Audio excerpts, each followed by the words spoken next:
Bem-vindos, amigos ouvintes, ao programa Chimarrão com Espiritismo. No formato de perguntas e respostas, traremos comentários do Espírito Miramês sobre as questões apresentadas no Livro dos Espíritos de Allan Kardec. Neste programa abordaremos a questão de número 59, Considerações e concordâncias bíblicas de Allan Kardec concernentes à criação. Os povos hão formado ideias muito divergentes acerca da criação, de acordo com as luzes que possuíam. Apoiada na ciência, a razão reconheceu a inverossimilhança de algumas dessas teorias. Aqui os espíritos confirmam a opinião de que há muito partilhada pelos homens mais esclarecidos.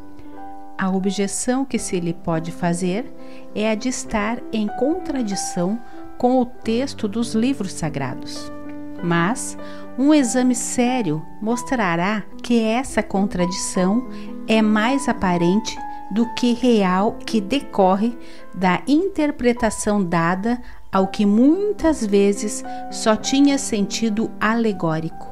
A questão de ter sido Adão como o primeiro homem, a origem exclusiva da humanidade, não é a única a cujo respeito as crenças religiosas tiveram que se modificar.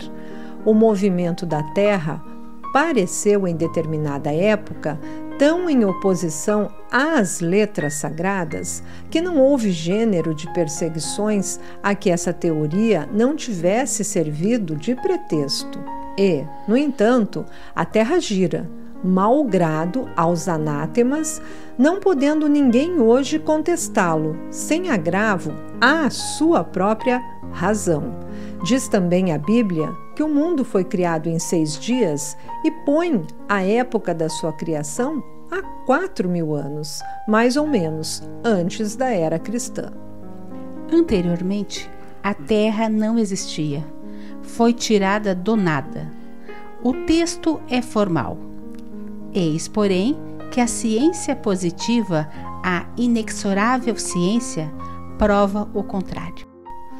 A história da formação do globo terráqueo está escrita em caracteres irrecusáveis no mundo fóssil, achando-se provado que os 6 dias da criação indicam outros tantos períodos, cada um de, talvez, muitas centenas de milhares de anos. Isso não é um sistema, uma doutrina, uma opinião insulada. É um fato tão certo como o do movimento da Terra e que a teologia não pode negar-se a admitir, o que demonstra, evidentemente, o erro em que se está sujeito a cair, tomando ao pé da letra expressões de uma linguagem frequentemente figurada. Dever-se-á daí concluir que a Bíblia é um erro? Não. A conclusão a tirar-se é que os homens se equivocaram ao interpretá-la. Escavando os arquivos da Terra, a ciência descobriu em que ordem os seres vivos lhe apareceram na superfície.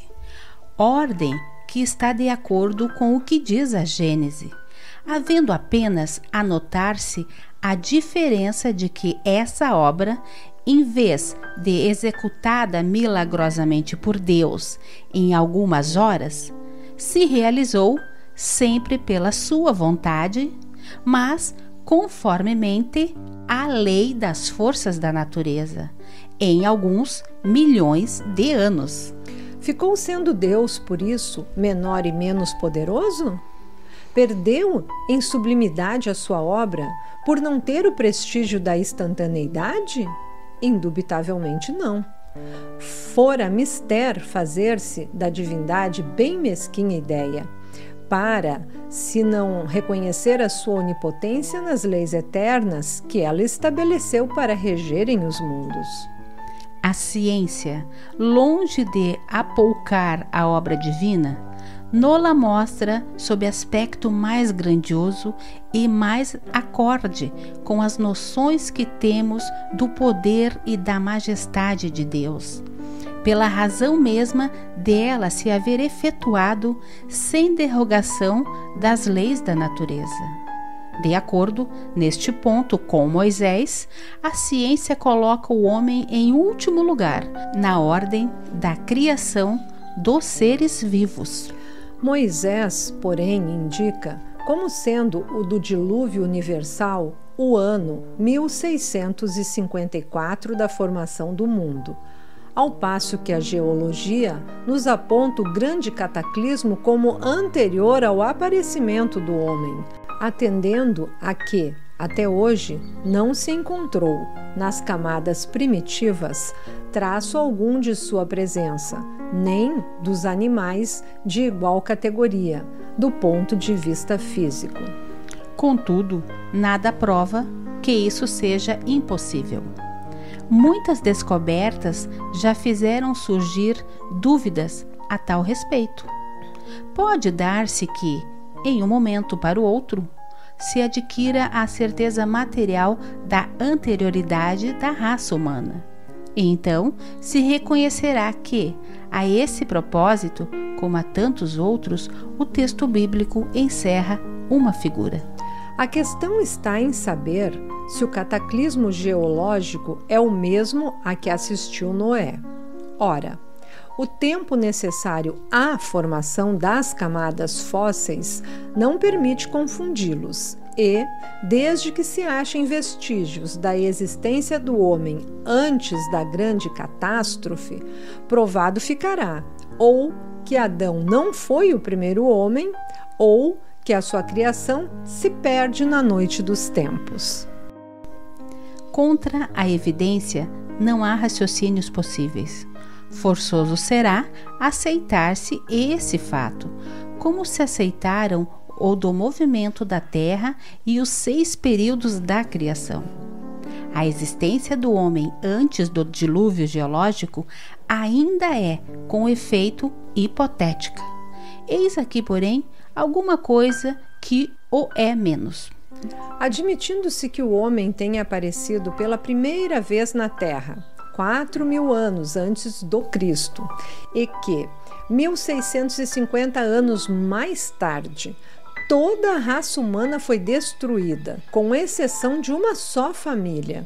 Resulta que o povoamento da Terra data apenas de Noé, ou seja, de 2.350 anos antes da nossa era.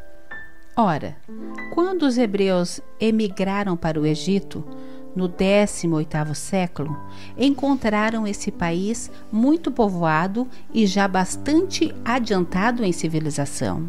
A história prova que, nessa época, as Índias e outros países também estavam florescentes, sem mesmo se ter em conta a cronologia de certos povos, que remonta a uma época muito mais afastada.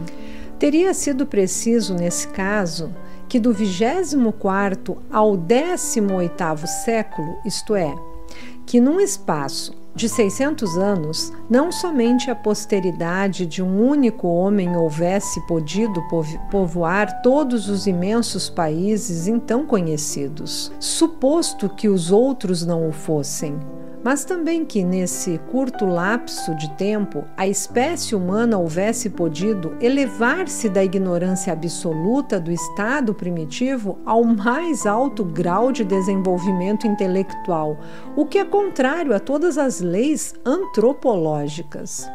A diversidade das raças corrobora igualmente essa opinião. O clima e os costumes produzem, é certo, modificações no caráter físico. Sabe-se, porém, até onde pode ir a influência dessas causas. Entretanto, o exame fisiológico demonstra haver, entre certas raças, diferenças constitucionais mais profundas do que as que o clima é capaz de determinar. O cruzamento das raças dá origem aos tipos intermediários. Ele tende a apagar os caracteres extremos, mas não os cria, apenas produz variedades. Ora, para que tenha havido cruzamento de raças, preciso era que houvesse raças distintas. Como, porém, se explicar a existência delas, atribuindo-se-lhe uma origem comum e, sobretudo, tão pouco afastada? Como se há de admitir que em poucos séculos alguns descendentes de Noé se tenham transformado ao ponto de produzirem a raça etíope, por exemplo? Tão pouco admissível é semelhante metamorfose quanto a hipótese de uma origem comum para o lobo e o cordeiro, para o elefante e o pulgão, para o pássaro e o peixe. Ainda uma vez, nada pode prevalecer contra a evidência dos fatos. Tudo, ao invés, se explica, admitindo-se que a existência do homem é anterior à época em que vulgarmente se pretende que ela começou. Que diversas são as origens, que Adão, vivendo há 6.000 anos, tenha povoado uma região ainda desabitada. Que o dilúvio de Noé foi uma catástrofe parcial, confundida com o cataclismo geológico, e atentando-se finalmente na forma alegórica peculiar ao estilo oriental, forma que se nos depara nos livros sagrados de todos os povos. Isto faz ver quanto é prudente não lançar levianamente a pecha de falsas às doutrinas que podem, cedo ou tarde, como tantas outras, desmentir os que as combatem. As ideias religiosas, longe de perderem alguma coisa, se engrandecem, caminhando de par com a ciência. Esse o meio único de não apresentarem lado vulnerável ao ceticismo. Comentário do Espírito Miramês. O dia certo da criação da Terra e o momento em que surgiu o homem na face da mesma escapa a qualquer inventiva que deseje oferecer os dados exatos para a curiosidade humana. Alguns escritores modernos atiram críticas desrespeitosas ao velho livro, iniciado pelo legislador hebreu, por este dizer que a terra foi feita em 6 dias apenas. Esquecem-se esses defensores da verdade que a própria verdade, em se visitando a humanidade, veste a capa da relatividade, para não ser um veículo de perturbação. Muitos segredos existentes na Bíblia estão em forma de parábolas ou envolvidos na letra, para oferecer conforto às variadas classes de criaturas. Encontramos esse processo de comunicação no próprio Novo Testamento de Nosso Senhor Jesus Cristo. Ele usou as parábolas para falar à multidão. Esse modo de falar, por vezes, atravessa séculos e mais séculos, conduzindo a mensagem para quem tem olhos de ver e ouvidos de ouvir, como Jesus mesmo se refere aos ansiosos pela verdade. A própria ciência moderna nos dá uma visão da paciente mutação das coisas. Vejamos a transformação do carvão em diamante, feita pela natureza em milhões de anos. Nada é feito com violência. Observemos a petrificação de animais encontrados nas rochas e a própria pedra, que já foi água em passado de difícil demarcação. Se o crítico de hoje se colocasse no lugar de Moisés, o que iria escrever sobre a criação? Talvez os mais endurecidos dissessem que não escreveriam nada, para não dizer da forma que foi dito. Por isso é que nenhum desses foi Moisés, porque era preciso iniciar do modo que o mundo espiritual achasse mais conveniente. O legislador foi um instrumento dos espíritos superiores.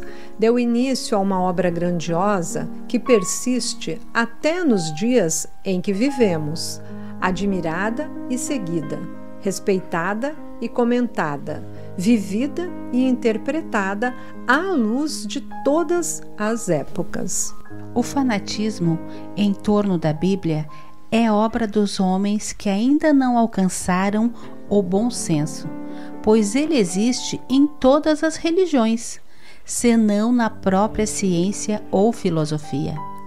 Compete a cada um de nós um estudo sério sobre a matéria e uma meditação respeitosa sobre os assuntos ventilados no livro sagrado, chegando à conclusão de que o bem feito por ele em todo o mundo ultrapassa as nossas esperanças em outras fontes. O próprio Jesus a chamou de lei, dizendo: "Não vim destruir a lei, mas dar-lhe cumprimento." E o Novo Testamento sentiu-se seguro ligado ao Velho, como criança obediente ao Pai, para depois ajudá-lo no seu roteiro de novas eras. O Mestre tinha grande zelo no cumprimento das Escrituras, pois foi ele mesmo, do mundo espiritual, quem enviou Moisés e os profetas, no anúncio de todas as verdades, do modo que elas foram pregadas, para depois consolidá-las com a sua própria presença, que o mundo recebeu como um prêmio dos céus, para nunca mais se esquecer dessas bênçãos de Deus aos filhos da terra.